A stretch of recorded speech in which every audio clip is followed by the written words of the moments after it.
Je crois que sur ma chaîne YouTube, depuis 4 5 ans, je ne parle principalement qu'un seul moniteur, c'est le Portkeys. Le Portkeys qui m'a été renvoyé il y a quelques années tout à fait par hasard. À l'époque, c'était le 5 pouces et dont je suis tombé follement amoureux, surtout dans l'utilisation des outils qu'il présente. Aujourd'hui se présente le BM7, donc la version 7 pouces. On va en parler tout de suite après ce super générique, qui est toujours le même.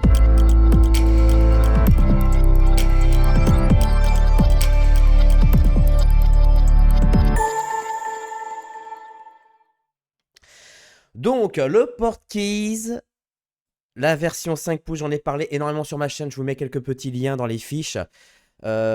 Puisque j'avais déjà fait aussi, la première vidéo que j'ai fait, c'était avec Clovis, chez Puzzle Vidéo. Et on avait découvert tout à fait par hasard ce moniteur. Il se trouve que ce petit moniteur, je l'ai embarqué plusieurs fois, même plusieurs années, avec moi sur des tournages. Et notamment, le dernier en date, même pas le dernier en date, hein, parce que j'ai fait un téléfilm après, mais sur un téléfilm et sur le Visiteur du futur qui m'a été utilisé, que j'ai utilisé comme instrument de mesure. Parce que j'avais jugé utile que le Portkeys était un des moniteurs qui permettait d'avoir une lecture du waveform, on va dire la plus précise. Alors, ça, c'était à l'époque. Depuis, il y a eu énormément d'améliorations de certains moniteurs, de d'autres marques. Mais en tout cas, le Portkeys a été un des premiers, pour moi, un des premiers moniteurs avec un oscilloscope lisible. Parce qu'il y a des oscilloscopes, c'est dégueulasse. Voilà, donc il y avait la version 5 pouces. Et là, je vous présente donc la version ici 7 pouces. Voilà, qui m'est présentée. Donc c'est exactement la même chose que le 5 pouces, mais en version 7 pouces. D'ailleurs, on va voir quelle est l'utilité du 5 ou du 7. On retrouve exactement à peu près la même chose, c'est-à-dire la même conception des derniers modèles.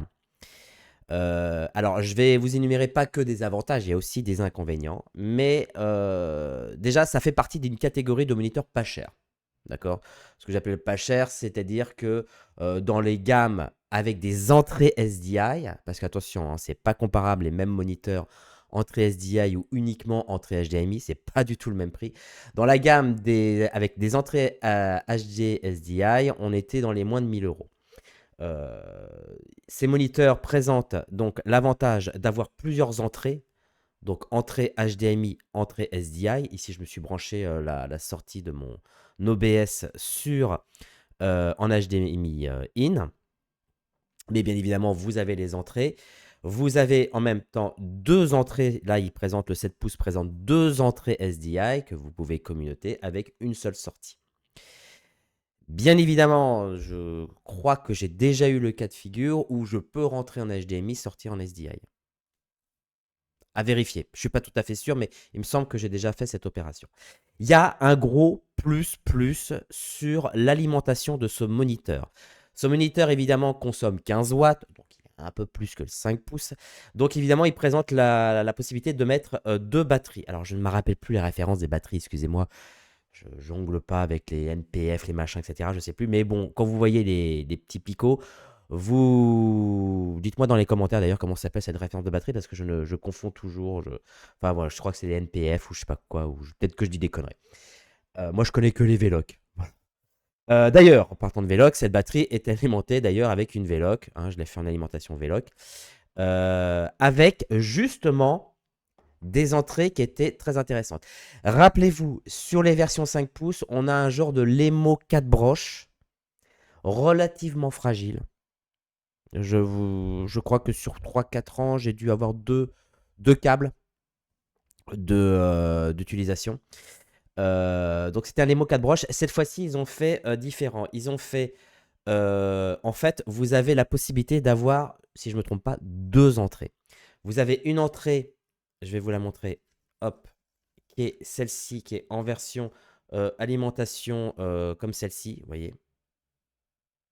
Voilà, c'est une alimentation, je ne sais pas comment on appelle ça, cette broche, qui se met ici. Et vous avez surtout, ça c'est ce qui permet de mettre ce moniteur dans la cour des grands, c'est que vous avez du Lemo de broche. Le Lemo de broche, c'est une prise qui est très très importante puisque c'est, on va dire, la référence absolue sur les caméras de cinéma, des branchements, des accessoires qui entourent la caméra.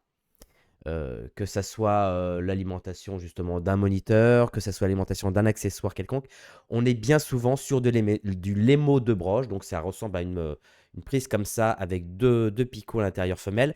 L'avantage, c'est que vous avez la possibilité, vous savez que les caméras dites cinéma, donc les caméras qui ont évidemment la possibilité d'avoir plein d'entrées et de sorties, présente l'avantage, notamment en termes d'alimentation, de pouvoir distribuer sa périphérie en mode Lemo de broche. Et là, vous avez des entrées qui sont toutes comprises entre 7 et 24 volts. Ça, c'est important parce qu'il y a des. Vous savez que maintenant, certaines caméras, notamment les Arri 35, sont alimentées non plus en 12 volts. C'est fini. Elles sont alimentées carrément en 24 volts. Donc voilà. Donc en termes d'alimentation, on est vraiment, vraiment bien. Ce qui permet d'avoir une multitude de branchements entre les batteries, les Lemo en Lemo, et puis les mots en détape hein, pour éventuellement vous alimenter carrément sur une batterie externe. On retrouve, moi ce que je reproche un peu dans ce moniteur, c'est en fait qu'il n'y a pas eu énormément d'évolution dans le menu. On se retrouve toujours dans un menu un peu compliqué d'accès.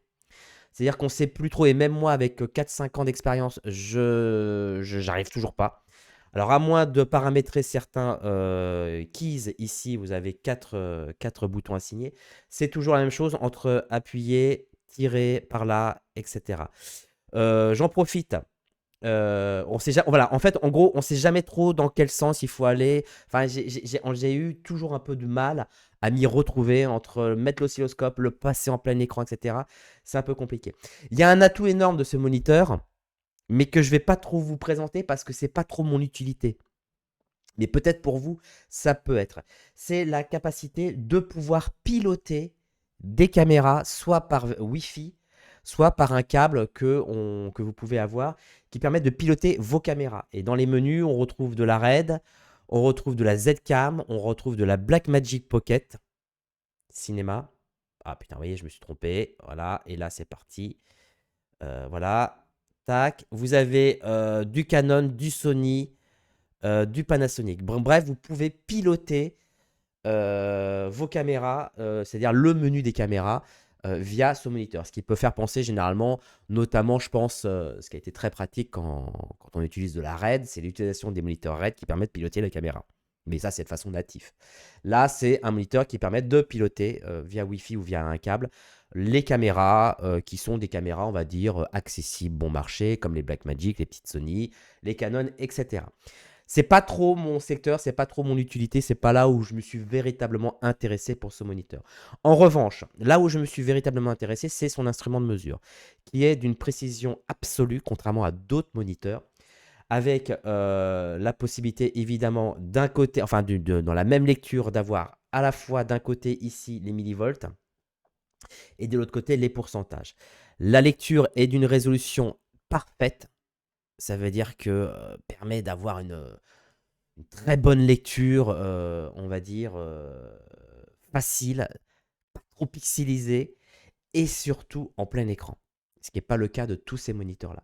Donc ça, c'est véritablement un argument qui pour moi était l'argument premier et c'est le pourquoi du comment que j'ai gardé ce moniteur et que je l'ai utilisé principalement sur des films où à la base je pouvais, que ce soit par Panavision, TSF ou ailleurs, je pouvais avoir des moniteurs type des Small HD, etc. Mais j'ai toujours préféré ramener mon moniteur. Je ne vous cache pas qu'une fois il est tombé en panne, ça peut arriver, j'ai entendu dire que parfois, et moi-même j'ai eu l'occasion que d'un seul coup, bon bah voilà, hein, un matin il s'allume pas. Voilà, bon, donc heureusement, il y a le service après-vente qui est assez efficace, enfin tout dépend où vous l'achetez, mais voilà, qui est efficace. Mais en tout cas, ce moniteur a la particularité d'avoir des instruments très lisibles. Alors vous n'avez pas qu'évidemment que le waveform, vous avez l'apparat, vous avez les vector scopes, vous avez les histogrammes, tous les instruments ils sont représentés.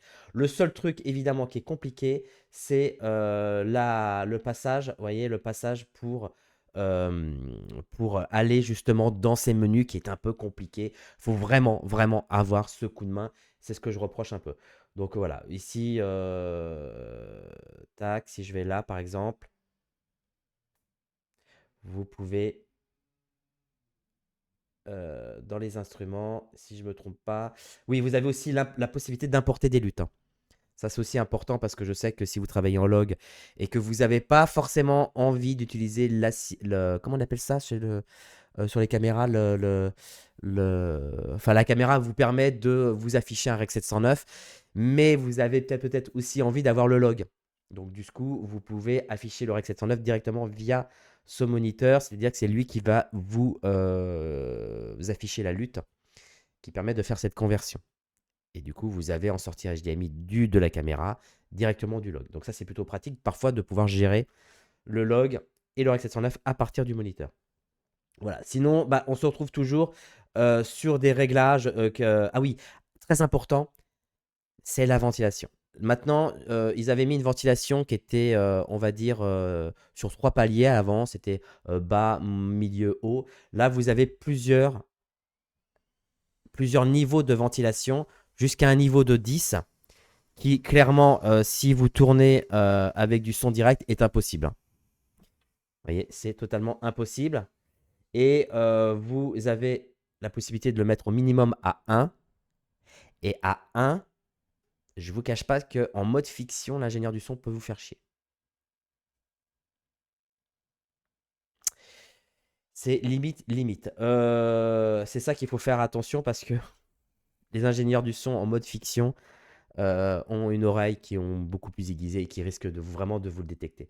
Évidemment, vous avez la possibilité de modifier aussi le niveau de luminosité, ce qui peut vous faire gagner de la batterie et de l'autonomie.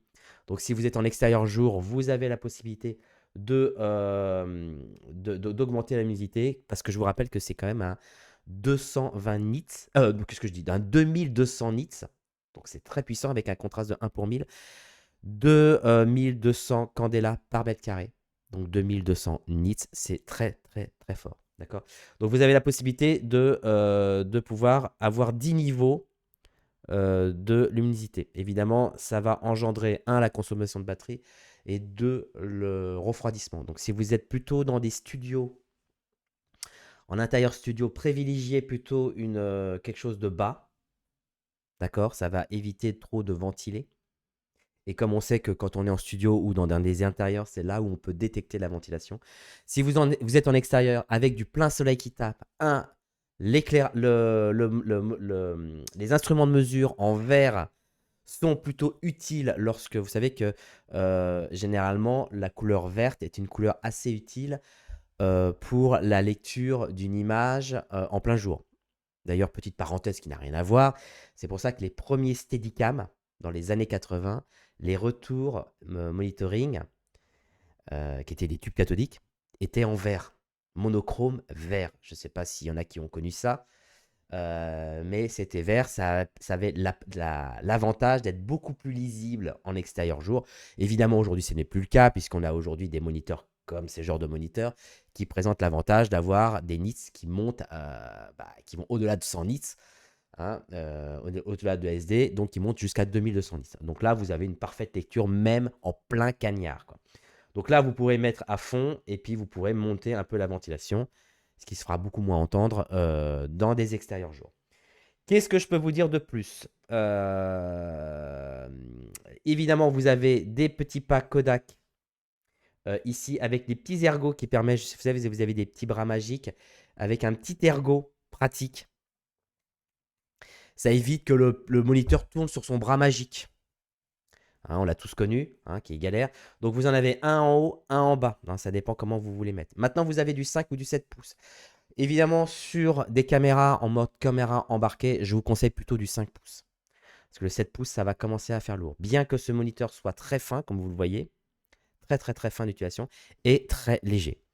Mais je vous conseille quand même du 5 pouces. Le 7 pouces, en revanche, celui-ci, sera un modèle qui sera très apprécié par les assistants caméra, notamment pour pointer. Oui, parce qu'il y a aussi les outils, tels que des outils de picking, qui permettent de magnifier, etc., qui permettent d'avoir, qui sont des outils qui sont plus appropriés pour l'assistant caméra. Et un 7 pouces est beaucoup plus lisible pour pointer. D'autant plus que la résolution de ce moniteur, évidemment, c'est de la HD et de la vraie HD, c'est-à-dire du 1920 par 1080. Voilà, j'ai à peu près tout dit. C'est exactement le même menu, les mêmes paramétrages que sa version BM5 que j'ai énormément parlé sur la chaîne. L'ergonomie a été vue et repensée de la façon exactement comme le dernier BM5, c'est-à-dire, vous voyez, plus à plat avec des petites vis et tout. Et finalement, vous avez la molette des menus si vraiment vous pouvez avoir, ça m'est arrivé d'avoir des problèmes de tactile. Mais vous avez évidemment les menus. Je vous conseille, je ne sais pas si c'est la possibilité d'en acheter, mais de vous mettre une protection écran, puisque ça serait dommage qu'ils prennent un petit impact. Mettez une protection écran là-dessus, c'est toujours mieux, surtout si c'est un moniteur qui va évidemment suivre la caméra. Voilà, il est relativement léger, très bien, un peu bruyant, même par rapport à sa version 5 pouces. L'alimentation, le fait que l'alimentation soit en Lemo de broche, ça fait quand même un moniteur qui est quand même relativement plus intéressant en termes d'alimentation, parce que je trouve que l'alimentation est une chose très importante en termes de compatibilité de câbles, de conversion de câbles, etc. Et là, on a du Lemo de broche. C'est pratique, ça vous permet de rester dans une unité de câblage. Du Wi-Fi pour piloter vos caméras préférées. Bon, moi, c'est pas trop ce que je recherche, mais pour d'autres, ça peut être intéressant. Donc ça, c'est intéressant. Les instruments de mesure, tout ce qu'on a vu, et évidemment un retour vidéo qui est très très très propre. Voilà, le seul défaut, évidemment, c'est la lecture, c'est le passage, vous voyez, c'est pour aller d'un menu à un autre où il faut un peu piloter dans tous les sens, ce qui est un peu regrettable. J'aurais aimé que justement dans les nouvelles versions, ça soit quelque chose d'un peu plus ergonomique ou beaucoup plus intuitif, beaucoup plus facile, que même après plusieurs années, on ne soit pas en train de chercher, quoi. Voilà, je vous mets toutes les descriptions, les informations, le prix dans la description de cette vidéo. Ce moniteur reste quand même un moniteur très intéressant. Et en plus, vous avez son petit étui ici de protection qui vous permet de le ranger. Voilà, et de ne pas l'abîmer et surtout pas le casser dans les transports du matériel. Voilà, merci de m'avoir suivi sur cette vidéo et c'est cette petite review. Je vous invite absolument à regarder les différentes reviews que j'ai fait précédemment sur les moniteurs où je les mets j'ai inséré des vidéos où je l'utilise en mode tournage de film. Voilà, tout est dans les fiches, dans les descriptions. Merci, à bientôt. Ciao les amis.